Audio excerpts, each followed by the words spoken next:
Halo sobat, kembali ke channel ini masih berbicara tentang seputar materi public speaking. Kali ini kita akan membahas dan membincang bersama materi tentang teknik vokal, yaitu variasi suara yang baik dan menarik saat kita berbicara di depan umum. Bagi saudara yang baru pertama kali ke channel ini, saya persilakan untuk memberikan like, komen, dan subscribe sehingga channel ini bisa berkembang dan menjadi media pembelajaran bersama. Variasi suara adalah teknik vokal yang variatif ketika kita berbicara atau menyampaikan satu ide, pendapat atau pesan kepada audiens dengan satu teknik yang variatif sehingga apa-apa yang kita sampaikan menjadi lebih jelas, lugas, dan menarik sehingga kita bisa menjadi seorang pembicara yang baik juga menarik. Variasi suara atau teknik vokal ini dilakukan dalam suatu public speaking atau saat kita berbicara di depan umum, dimaksudkan agar yang pertama adalah agar audiens itu tertarik dengan apa yang kita sajikan, apa yang kita sampaikan. Tidak membosankan karena apa yang kita tampilkan, apa yang kita bicarakan menarik dan variatif. Tidak membosankan dan tidak menjemukan.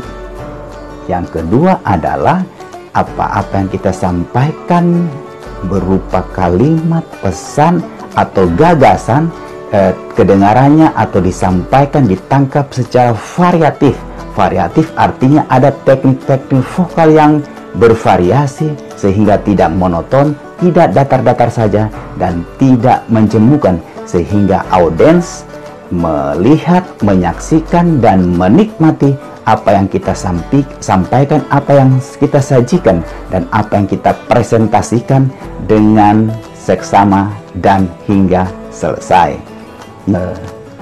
Variasi suara itu atau teknik vokal itu disajikan, disampaikan karena ada maksud-maksud tertentu. Apa yang dimaksud? Apa yang maksudnya ini? Maksud tertentu yaitu misalnya dalam satu acara renungan, dalam satu acara yang sifatnya membutuhkan satu kontemplasi, kita menggunakan variasi suara yang lebih pelan, syahdu, sehingga pesan-pesan itu yang sifatnya puitis sampai ke audiens dengan penuh meresapi atau menghayati.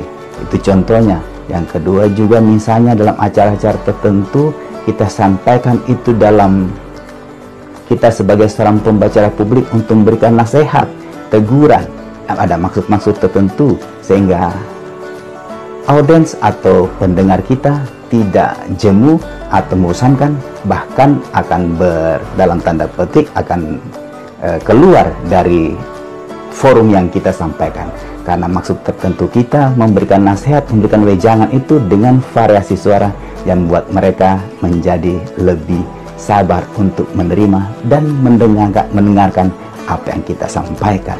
Yang keempat, variasi suara dalam teknik vokal ini dilakukan atau dimaksudkan untuk memberikan motivasi atau memberi semangat, dorongan kepada audiens. Misalnya dalam hal ketika kita mengajar atau dalam pelatihan atau kita menyampaikan sambutan sebagai orang tua wali murid atau menyampaikan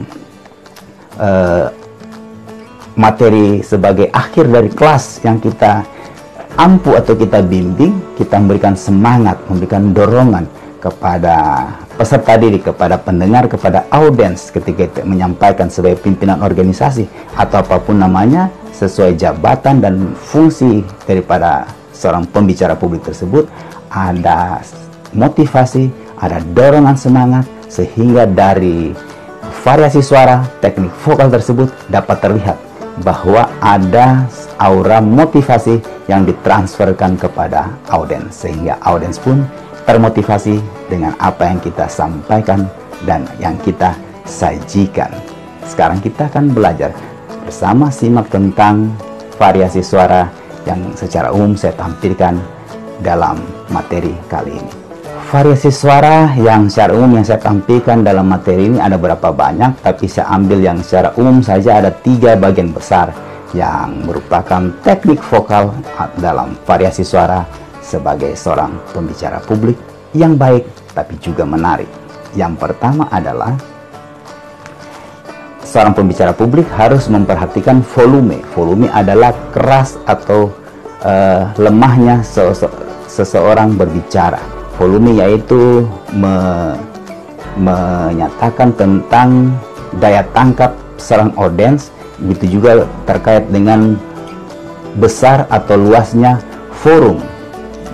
Apakah ruangan tertutup atau terbuka? Ruangan tertutup dengan besaran jumlah pendengar, jumlah audiens yang hadir, atau juga terhadap kapasitas ruangan. Ini juga menentukan volume. Volumenya itu keras pelannya suara kita. Ini juga terkait dengan audio. Audio juga sangat mendukung sehingga suara yang ditampilkan, yang disampaikan kalau terlalu keras membuat apa yang kita sampaikan justru tidak sampai kepada audiens. Apa yang kita perkatakan tidak didengar karena terlalu besar atau keras. Begitu juga kalau terlalu pelan. Terlalu pelan juga mengindikasikan bahwa dalam jumlah yang banyak, kapasitas ruangan yang besar, volume suara kita terlalu pelan, tidak sampai kepada audiens karena dari suara kita tidak menimbulkan efek yang jelas.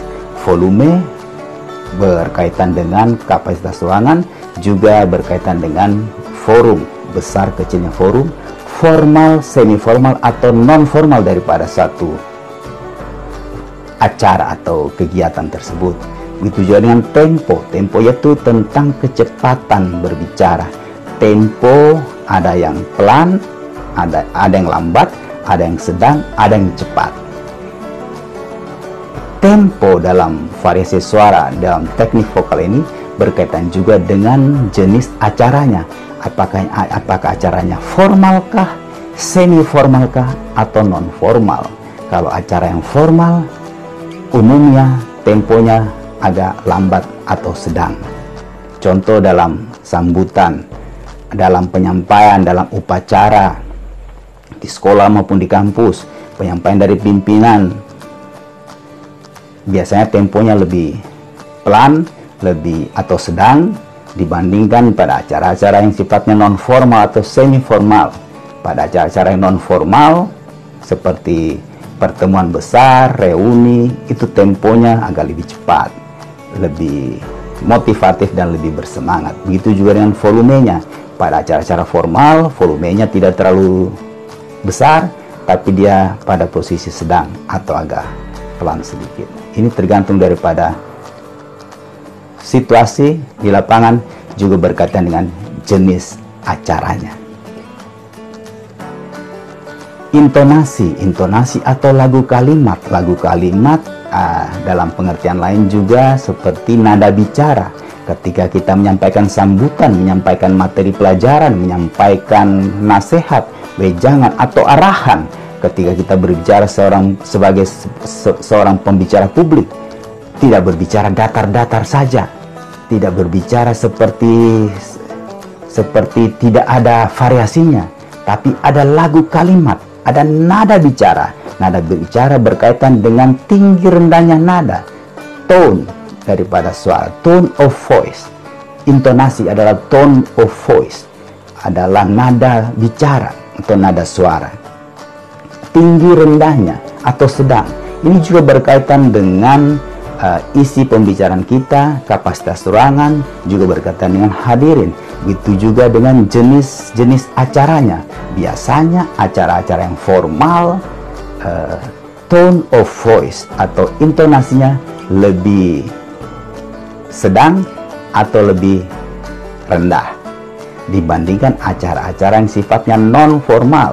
Tone of voice-nya lebih tinggi. Contoh dalam kegiatan-kegiatan yang sifatnya formal, misalnya upacara, pelantikan, serah terima, lepas sambut, tone of voice-nya pasti lebih rendah. Kata-kata pembukaan sampai akhirnya pun biasanya lebih rendah atau sedang. Selamat pagi, selamat datang hadirin di acara ini. Kami menyampaikan apresiasi yang tinggi atas kehadiran Bapak, Ibu, Saudara, Saudari sekalian. Itu acara-acara yang formal. Kalau misalnya menyampaikan sambutan selamat datang atau acara serah terima atau menyampaikan wejangan, sambutan dalam kaitan sebagai seorang pimpinan organisasi. Tapi kalau acara-acara yang sifatnya non formal, pertemuan, reuni, arisan, atau sifatnya halal bil halal dan lainnya, biasanya tone of voice-nya lebih tinggi atau sedang naik ke atas. Apa kabar? Semangat pagi, luar biasa. Tone of voice lebih sedang ke atas, lebih tinggi. Itu adalah intonasi lagu kalimat. Dan lagu kalimat yang disampaikan dengan variasi lebih memikat, menarik audiens dibandingkan kalau kita menyampaikan datar-datar saja. Teks sambutan boleh berupa teks, tapi cara penyampaiannya harus menggunakan intonasi yang variatif. Teks boleh bisa kita tampilkan, tapi cara membawakannya harus menggunakan intonasi yang baik dan menarik. Bisa menggunakan variasi-variasi tentang tinggi rendahnya lagu kalimat yang kita bawakan atau kita bacakan teksnya. Yang ketiga, variasi suara juga berkaitan dengan aksentuasi. Aksentuasi yaitu penekanan kata atau stressing point, apa yang kita sampaikan dalam paragraf atau kalimat yang kita bicarakan atau kita paparkan, kita presentasikan di hadapan audiens. Aksentuasi berkaitan dengan poin-poin atau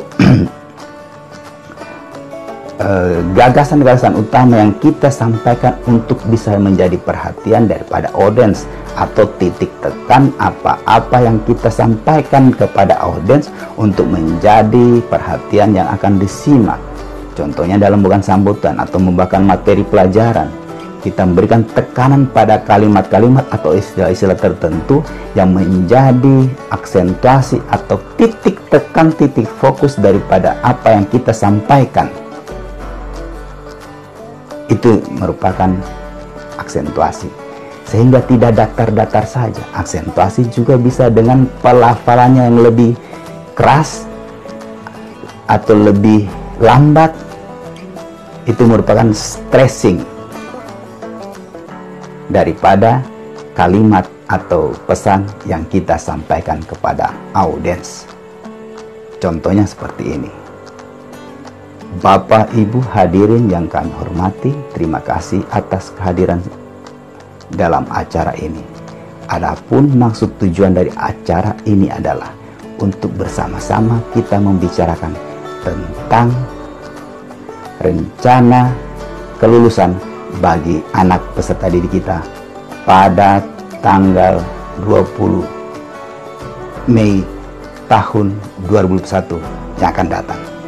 Penekannya adalah pada tanggal 20 Mei tahun 2021. Penekannya lebih keras dan lebih lambat, sehingga audiens mendengar bahwa yang akan kita bicarakan pada acara tanggal 20 Mei 2021 yang akan datang. 20 Mei merupakan stressing point-nya atau aksentuasi penekanan kata yang sehingga audiens mendengar dan menyimak sehingga lebih menyimpan dalam memori mereka. Demikianlah materi yang bisa saya sampaikan.